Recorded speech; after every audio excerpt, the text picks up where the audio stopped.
बिस्मिल्लाहिर्रहमानिर्रहीम।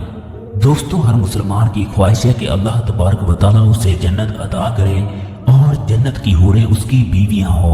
हर मुसलमान के ज़हन में ये सवाल पैदा होता है, क्या जन्नत में जिनसी अमल होगा? क्या जन्नत में लोगों को बीवियों से हम बिस्तरी करने की इजाज़त होगी? क्या जन्नत में हूरों से बच्चे पैदा होंगे? इस वीडियो में यह भी बताया जाएगा, जब जन्नती लोग हूरों से हम बिस्तरी करेंगे तो अगले दिन हूरों की क्या हालत होगी। अल्लाह तबारक व तआला जन्नत में जन्नती लोगों को कितने 100 आदमियों के बराबर हम बिस्तरी करने की ताकत अता करेंगे। एक जन्नती आदमी कितने 100 कुंवारी औरतों के साथ हम बिस्तरी करेगा, इस वीडियो में यह भी बताया जाएगा। अगर जन्नत में मर्दों को हूरें दी जाएंगी तो औरतों को क्या मिलेगा। लिहाजा हम इस वीडियो में कुरान पाक और हदीस की रोशनी में तमाम बातें करेंगे। इसके अलावा ये भी बताया जाएगा वो 3 चीजें जन्नत की कौन सी हैं जो इस दुनिया में मौजूद हैं। दोस्तों, जन्नती हूरों की ये खसूसियात है, वो अपने शौहर के सिवा किसी की तरफ आंख उठाकर नहीं देखती। हजूर अकरम सल्लल्लाहु अलैहि वसल्लम ने फरमाया, सबसे अदना जन्नती को 80,000 खादम और 72 हूरें दी जाएंगी। अब सल्लल्लाहु अलैहि वसल्लम ने फरमाया, अगर कोई जन्नती हूर जमीन की तरफ झांके तो आसमान से जमीन तक रोशनी हो जाए और सारी फजा जमीन से आसमान तक खुशबू से मुअत्तर हो जाए। आप सल्लल्लाहु अलैहि वसल्लम ने फरमाया, उसके सर का दुपट्टा दुनिया माफिया से बेहतर है।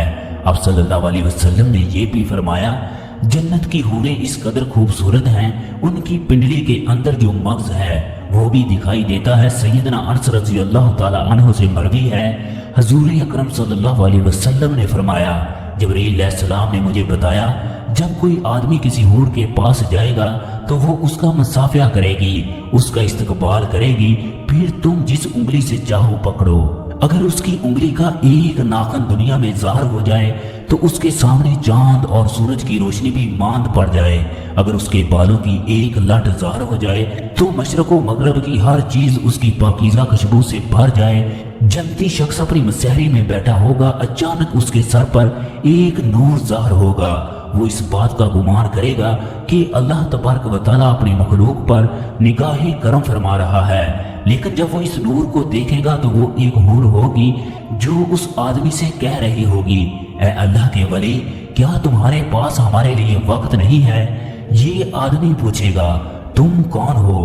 तो वो कहेगी, मैं उन हूरों में से एक हूर हूँ जिसके बारे में अल्लाह तबारक व तआला ने तुम्हें फरमाया था। ये इस हूर के साथ मसहरी में बैठा होगा।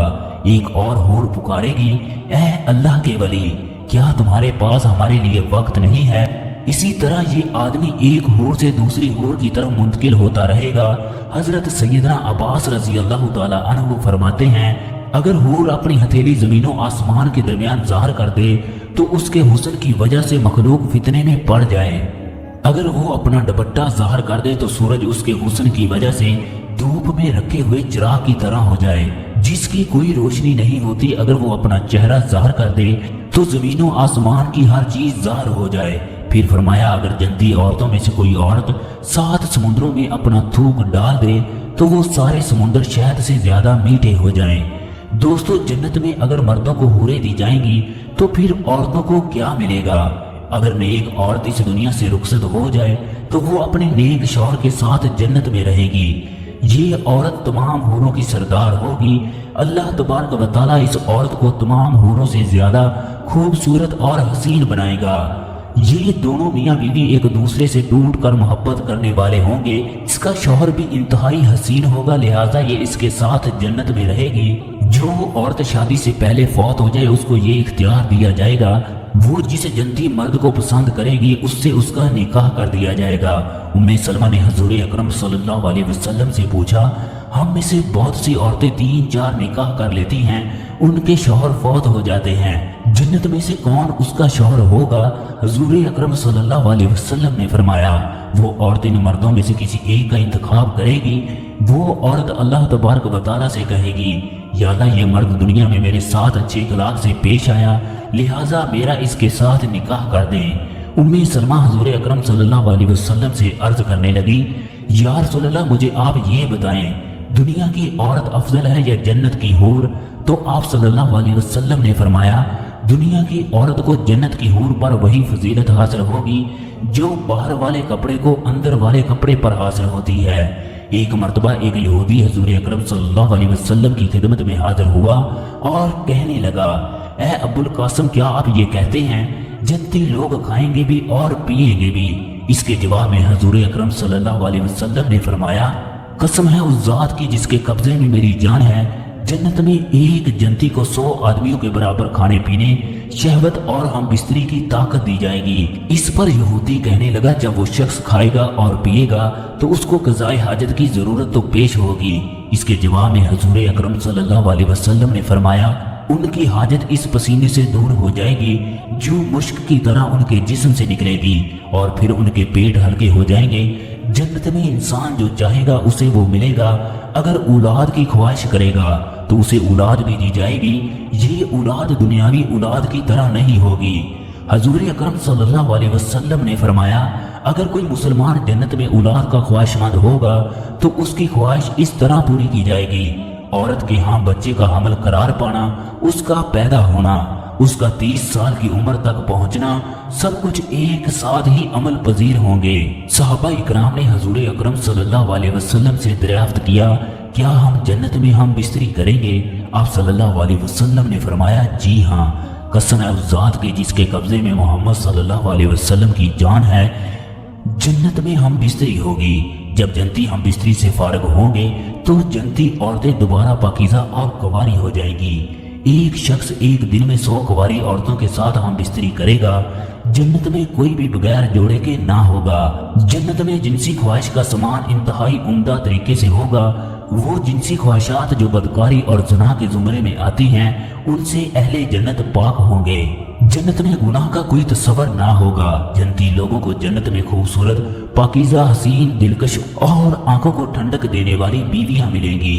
اہل جنت کے لوگوں کے جسم کے کسی حصے پر بال نہ ہوں گے، چہرے پر داڑھی اور مونچھ بھی نہیں ہوگی۔ جنت کی ایک ایک اینٹ سونے اور چاندی کی ہوگی، جبکہ گارا مشک کا ہوگا۔ جو اس میں داخل ہوگا وہ کبھی بھی غمگین نہیں ہوگا۔ اس کی جوانی قائم رہے گی، وہ ہمیشہ رہے گا، کبھی نہ مرے گا۔ جنت کی حوریں محفل سجا کر گاتی ہوں گی، ہم ہمیشہ رہنے والیاں ہیں، کبھی بھی فنا نہ ہوں گی۔ ہم خوش رہنے والیاں ہیں، ہم کبھی بھی غمگین نہ ہوں گی۔ ہم راضی رہنے والیاں ہیں، ہم کبھی بھی ناراض نہ ہوں گی۔ اسے خوشخبری ہو جو ہمارا ہے، ہم اس کے ہیں۔ نیند موت کی ایک قسم ہے، جبکہ جنت میں موت نہیں ہوگی، لہٰذا نیند بھی نہیں آئے گی۔ جنت میں صرف عربی زبان بولی جائے گی۔ جنت میں ہر قسم کے لذیذ کھانے ملیں گے، جو چاہے گا فوراً اس کے سامنے حاضر ہوگا۔ جنت میں 4 دریا ہیں، ایک پانی کا، دوسرا دودھ کا، تیسرا شہد کا، چوتھا پاکیزہ شراب کا۔ جنت میں نجاست، گندگی، پاخانہ، پیشاب، تھوک، حتیٰ کہ کان کی میل، بدن کی میل بھی نہیں ہوگی۔ جنت میں ہر طرف خوشبو ہوگی۔ حضور اکرم صلی اللہ علیہ وسلم نے فرمایا، جنت کی خوشبو 500 سال کی مسافت سے محسوس کی جا سکتی ہے۔ سب سے اعلیٰ جنتی وہ ہوگا جو صبح شام اللہ تبارک و تعالیٰ کو دیکھے گا۔ یہ جنتی تمام حوروں سے زیادہ خوبصورت ہوگا۔ حضور اکرم صلی اللہ علیہ وسلم نے فرمایا، جنت کی 3 چیزیں اس زمین پر موجود ہیں، ایک عجوا کھجور کا درخت، دوسرا حجر اسود، تیسرا اوکیو۔ وہ 10 صحابہ کتنے خوش نصیب تھے جنہیں دنیا ہی میں جنت کی خوشخبری مل گئی۔ ہم سب مل کر دعا کرتے ہیں، اے اللہ، ہمارے گناہ بہت زیادہ ہیں مگر تیری رحمت تیرے غضب پر غالب ہے۔ ہم جنت کے لائق تو نہیں مگر ہمیں تیری ذات پر بھروسہ ہے، تو ہمیں ضرور جنت میں داخل کرے گا۔ یا اللہ، تو واحد ہے، تیرا کوئی شریک نہیں۔ ہم تجھ سے ہی مدد مانگتے ہیں، کل قیامت کو ہمارے گناہوں کی طرف نہ دیکھنا بلکہ اپنی رحمت سے ہمیں جنت میں داخل کر دینا۔ یا اللہ، ہم سب کی دعا کو قبول فرما، آمین۔